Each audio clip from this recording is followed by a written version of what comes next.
I began this journey 6 months ago. My total focus was on building up our military, building up our strength, building up our borders, making sure that China, Japan, Mexico, both at the border and in trade, no longer takes advantage of our country. Certainly would never have made that horrible, disgusting, absolutely incompetent deal with Iran, where they get $150 billion. They're a terrorist nation. But I began it talking about other things, and those things are things I'm very good at, and maybe that's why I'm center stage. People saw it, people liked it, people respected it. A month ago, things changed.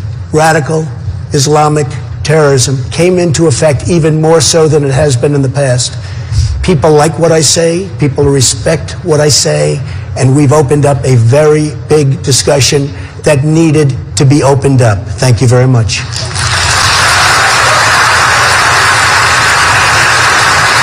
Thank you. Since you last debated, Americans have witnessed terror attacks in Paris and San Bernardino.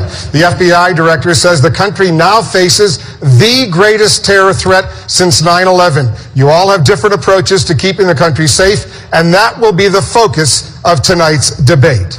Mr. Trump, Yes. As you mentioned in your opening statement, part of your strategy is to focus in on America's borders. To keep the country safe, you say you want to temporarily ban non-American Muslims from coming to the United States, ban refugees fleeing ISIS from coming here, deport 11 million people, and wall off America's southern border. Is the best way to make America great again to isolate it from much of the rest of the world? We are not talking about isolation. We're talking about security. We're not talking about religion. We're talking about security.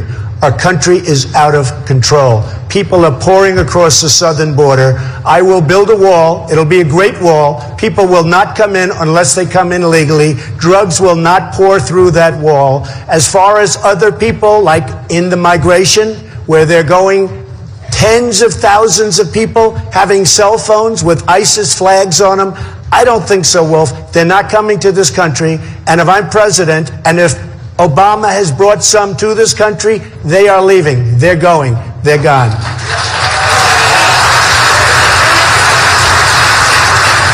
Governor Bush, you called Mr. Trump unhinged when he proposed banning non-American Muslims from the United States. Why is that unhinged? Well, first of all, we need to destroy ISIS in the caliphate. That should be our objective. The refugee issue will be solved if we destroy ISIS there, which means we need to have a no-fly zone, safe zones there for refugees, and to build a military force. We need to embed our forces, our troops, inside the Iraqi military. We need to arm directly the Kurds. And all of that has to be done in concert with the Arab nations. And if we're going to ban all Muslims, how are we going to get them to be part of a coalition to destroy ISIS? The Kurds are the greatest fighting force and our strongest allies. They're Muslim. Look, this is not a serious proposal. In fact, it will push the Muslim world, the Arab world, away from us at a time when we need to re-engage with them to be able to create a strategy to destroy ISIS. So Donald, is great at the one-liners, but he's a chaos candidate, and he'd be a chaos president. He would not be the commander-in-chief we need to keep our country safe. Mr. Trump.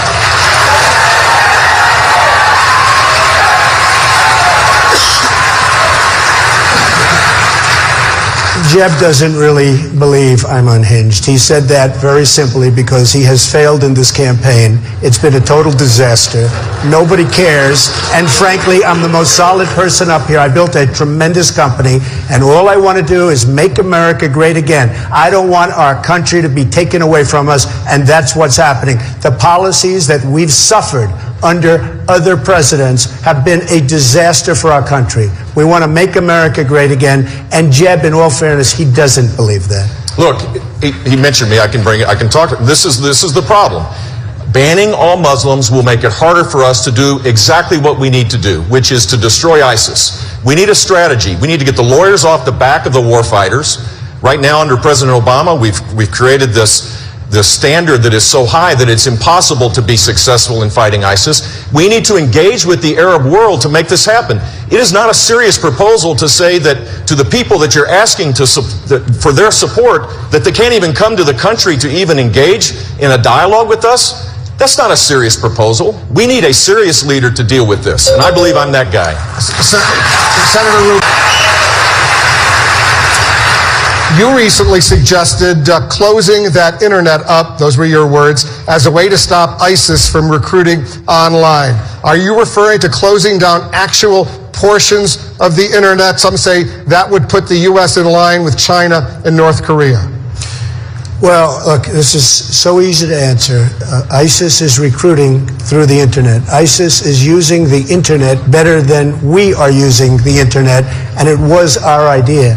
What I wanted to do is I wanted to get our brilliant people from Silicon Valley and other places and figure out a way that ISIS cannot do what they're doing. You talk freedom of speech, you talk freedom of anything you want. I don't want them using our internet to take our young, impressionable youth and watching the media talking about how they're masterminds. These are masterminds. They shouldn't be using the word mastermind. These are thugs. These are terrible people in ISIS, not masterminds. And we have to change it from every standpoint. But we should be using our brilliant people, our most brilliant minds, to figure a way that ISIS cannot use the internet. And then on second, we should be able to penetrate the internet and find out exactly where ISIS is and everything about ISIS. And we can do that if we use our good people. Let me follow up, Mr. Trump. So are you open to closing parts of the internet? I would certainly be open to closing areas where we are at war with somebody. I sure as hell don't want to let people that want to kill us and kill our nation use our internet. Yes, sir, I am. Thank you. Got much more on this, but I want to move now back to Mr. Trump. This legislation, hold on. on indefinite detention, I think deserves a little more attention. We have a lot to discuss. I want to move to Mr. Trump right now. We have a question on this war against ISIS and how you would fight and win this war. Here's the question from Facebook. Listen to this. I'm Josh Jacob from Georgia Tech. Recently, Donald Trump mentioned that we must kill the families of ISIS members. However, this violates the principle of distinction between civilians and combatants in international law. So my question is, how would intentionally killing innocent civilians set us apart from ISIS? Mr. Trump. We have to be much tougher. We have to be much stronger than we've been.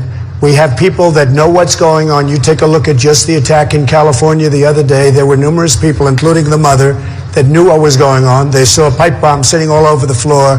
They saw ammunition all over the place. They knew exactly what was going on. When you had the World Trade Center go, people were put into planes that were friends, family, girlfriends, and they were put into planes and they were sent back, for the most part, to Saudi Arabia. They knew what was going on. They went home and they wanted to watch their boyfriends on television. I would be very, very firm with families. And frankly, that will make people think, because they may not care much about their lives, but they do care, believe it or not, about their families' lives. Donald, this is not, Governor Bush. This is another example of the lack of seriousness. Look, this is troubling because we're at war. They've declared war on us, and we need to have a serious strategy to destroy ISIS. But the idea that that is a solution to this is just crazy. It makes no sense to suggest this. Look, 2 months ago, Donald Trump said that ISIS was not our fight. Just 2 months ago. He said that Hillary Clinton would be a great negotiator with Iran. And he gets his foreign policy experience from the shows. Come on, that is not a serious kind of candidate. We need someone that thinks this through, that can lead our country to safety and security. Mr. Trump. Look, the problem is we need toughness. Honestly, I think Jeb is a very nice person. He's a very nice person, but we need tough people. We need toughness. We need intelligence, and we need tough. Jeb said when they come across the southern border, they come as an act of love. You said in September 30th that ISIS was not a Am I talking or are you talking, Jeb? I'm talking right now. I'm talking. You can go back. You're not talking. You interrupted me, September 30th, Are you going to apologize, Jeb? No. Am I allowed to finish? Yes, one at a time. Go ahead, Am I allowed to finish? Go ahead, Mr. Trump. So, again, I know you're trying to build up your energy, Jeb, but it's not working one at very a time. well. Yeah. We need a toughness. We need strength. We're not respected as a nation anymore. We don't have that level of respect that we need. And if we don't get it back fast, we're just going to go weaker, and just disintegrate. We can't allow that to happen. We need strength. We don't have it. When Jeb comes out and he talks about the border, and I saw it, and I was witness to it, and so was everyone else, and I was standing there, they come across as an act of love. He's saying the same thing right now with radical Islam. And we can't have that in our country. It just won't work. We need strength. Governor Bush. Donald, you're not going to be able to insult your way to the presidency. That's not going to happen. And I do have the strength.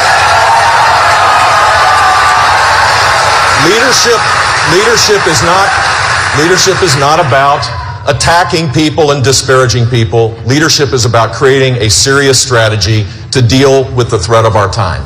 And I laid out that strategy before the attacks in Paris and before the attacks in San Bernardino, and it is the way forward. We need to increase our military spending. We need to deal with a no-fly zone in Syria, a safe zone. We need to focus on building a military that is second to none so that we can destroy Islamic terrorism. With Jeb's attitude, we will never be great again. That I can tell you. We will never be great again. All right, Hugh Hewitt at Danabash. Hugh, go ahead with the next question. I'd like to also go back to, though, another question, which is Donald Trump a serious candidate? The reason I ask this is, if you're going to close the internet, realize, America, what that entails. That entails getting rid of the First Amendment, okay? It's no small feat. If you are going to kill the families of terrorists, realize that there's something called the Geneva Convention we're going to have to pull out of.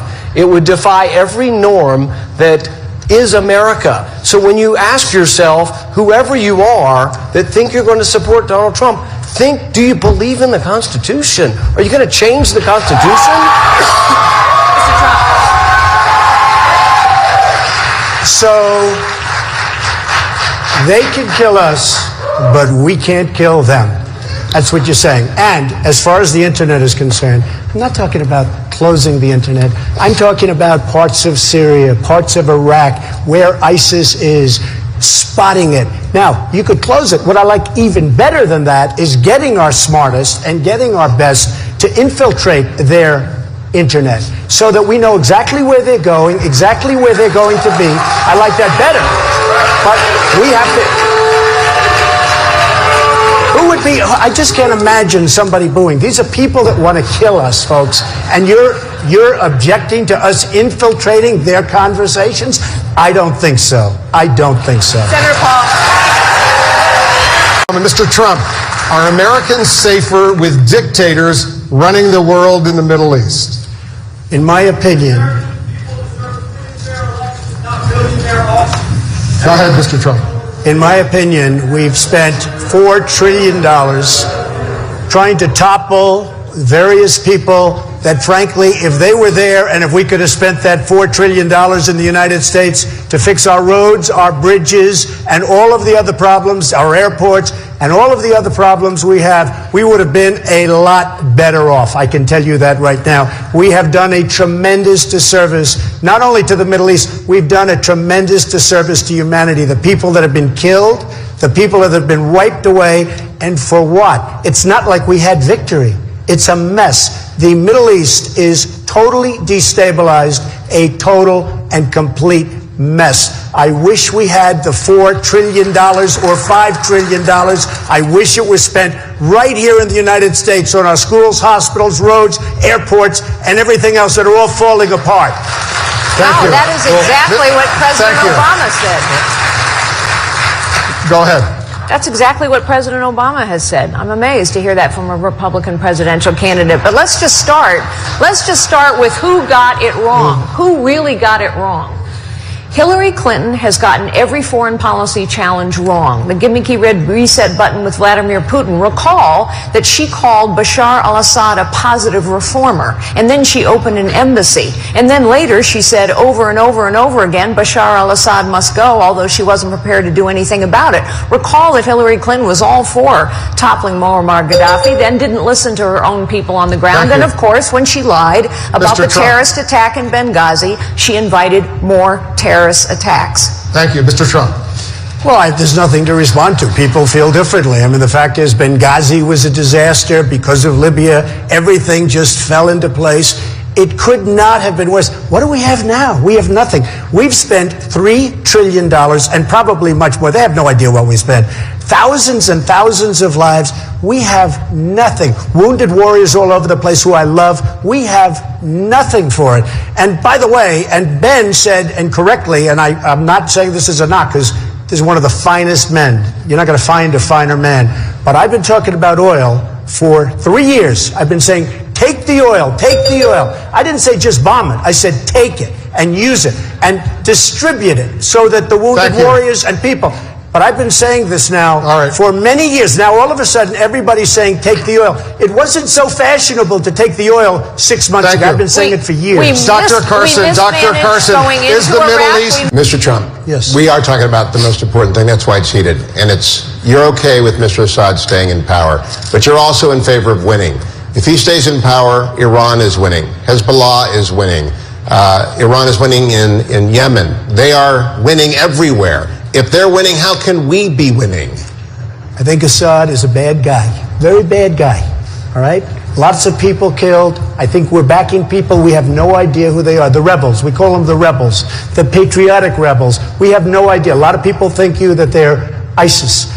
We have to do one thing at a time. We can't be fighting ISIS and fighting Assad. Assad is fighting ISIS. He's fighting ISIS. Russia's fighting now ISIS. And Iran is fighting ISIS. We have to do one thing at a time. We can't go, and I watched Lindsey Graham. He said, I've been here for 10 years fighting. Well, he'll be there with that thinking for another 50 years. He won't be able to solve the problem. We have to get rid of ISIS first. After we get rid of ISIS, we'll start thinking about it. But we can't be fighting Assad. And when you're fighting Assad, you're fighting Russia, you're fighting Iran, you're fighting a lot of different groups. But we can't be fighting everybody at one time. Governor Christie. Governor Bush. Commander-in-Chief question. You said that Mr. Trump is not qualified to be president because he's not qualified to deal with Vladimir Putin. Why are you better qualified to deal with Vladimir Putin than Mr. Trump? Because first of all, I know what I don't know. I know what I don't know. I would seek out, as I have, the best advice that exists. I won't get my information from the shows. I don't know if that's Saturday morning or Sunday morning. I don't know which one. I will seek out the best advice, and I will create a strategy, and I will persuade the American people what the role of America should be. I've laid out a policy of rebuilding our military. All of the talk that we're saying here, most of which I agree on, frankly, requires a much stronger military. We now have a lack of readiness that is quite scary. We have planes that Harry Truman inaugurated, the B-52. We have the Navy has been gutted and decimated. The readiness of the Marines is way down. If we're serious about America's leadership in the world, then we need to make sure that we have the back of the armed forces. The Armed Forces Radio is here listening to this today. I hope they know that if I'm president, I'll be a commander-in-chief, not an agitator-in-chief or a divider-in-chief, that I will lead this country in a way that will create greater security and greater safety. Mr. Trump. I think it's very sad that CNN leads Jeb Bush, Governor Bush, down a road by starting off virtually all of the questions, Mr. Trump this, I think it's very sad. And frankly, I think it's very sad. And frankly, I watched the first debate, and the first long number of questions were, Mr. Trump said this, Mr. Trump said that, Mr. Trump. These poor guys, although I must tell you, Santorum, good guy. Governor Huckabee, good guy. They were very nice, and I respect them greatly. But I thought it was very unfair that virtually the entire early portion of the debate was Trump this, Trump that. In order to get ratings, Mr. Trump, it's not CNN. Mr. Trump, I was on CNN last night watching. Excuse me. I think it's very unprofessional. But it wasn't CNN. It was me. I watched you last night for 16 minutes. I think it's very unprofessional. It's not CNN.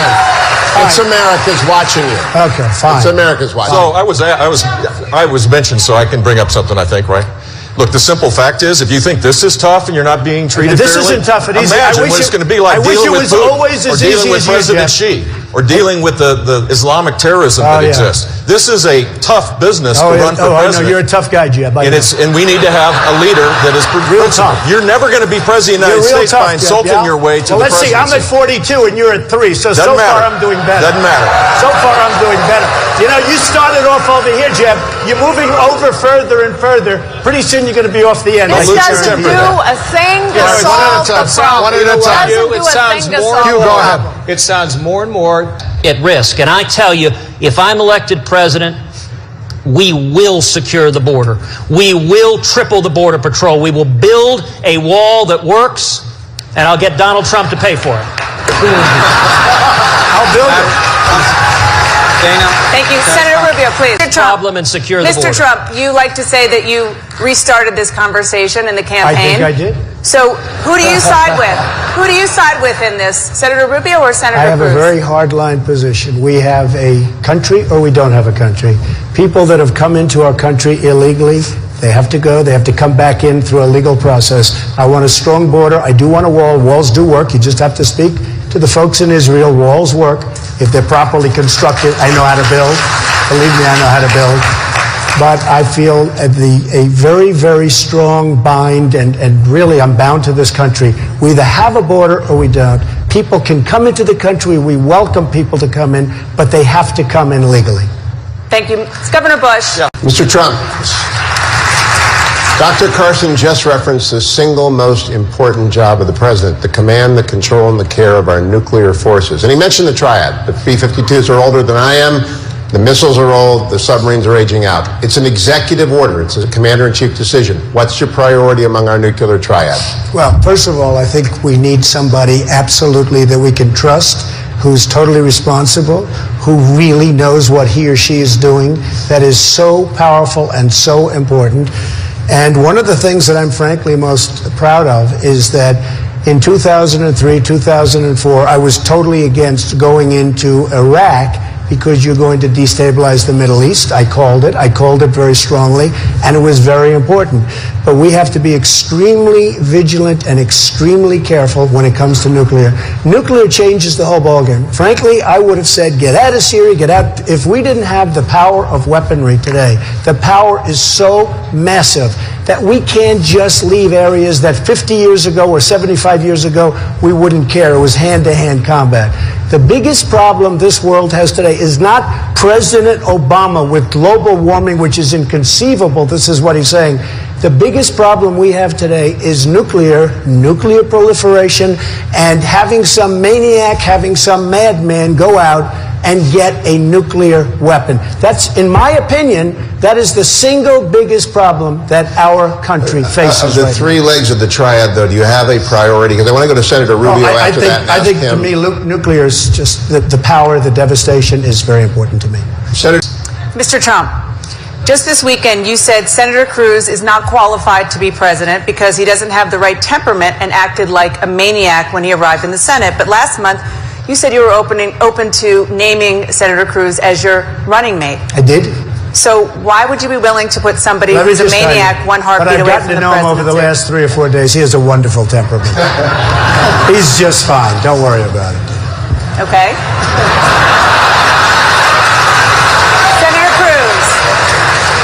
Senator Cruz, you have not been willing to attack Mr. Trump in public, but you did question his judgment in having control of... Mr. Trump, my listeners tell me again and again they're worried that Hillary Clinton will win the White House because you run as an independent. Are you ready to reassure Republicans tonight that you will run as a Republican and abide by the decision of the Republicans? I really am. I'll be honest. I really am. I mean, people have been putting me to test. I really am. I can applaud. Dr. Carson. Excuse me, can I just finish? Oh, please. I've gained great respect for the Republican leadership. I've gained great respect for many, and I'm going to even say all, in different forms, for the people on the dais. In different forms. But I have great respect for the people I've met through this process. I've never done this process before. I've never been a politician. For the last 6 months, I've been a politician. But I will tell you, I am totally committed to the Republican Party. I feel very honored to be the front runner, and I think I'll do very well if I'm chosen, if I'm so so fortunate to be chosen. I think I'll do very well. Polls have come out recently say I would beat Hillary. I will do everything in my power to beat Hillary Clinton. I can promise. Dr. Bryson, Mr. Trump. Our country doesn't win anymore. We don't win on trade. We don't win on the military. We can't defeat ISIS. We're not taking care of our great people, the veterans. We're not taking care of them. We have to change our whole way. Our healthcare system is a disaster. It's going to implode in 2017, just like you're sitting there. It doesn't work. Nothing works in our country. If I'm elected president, we will win again. We will win a lot. And we're going to have a great, great country, greater than ever before. Thank you. Thanks to all the Republican presidential candidates.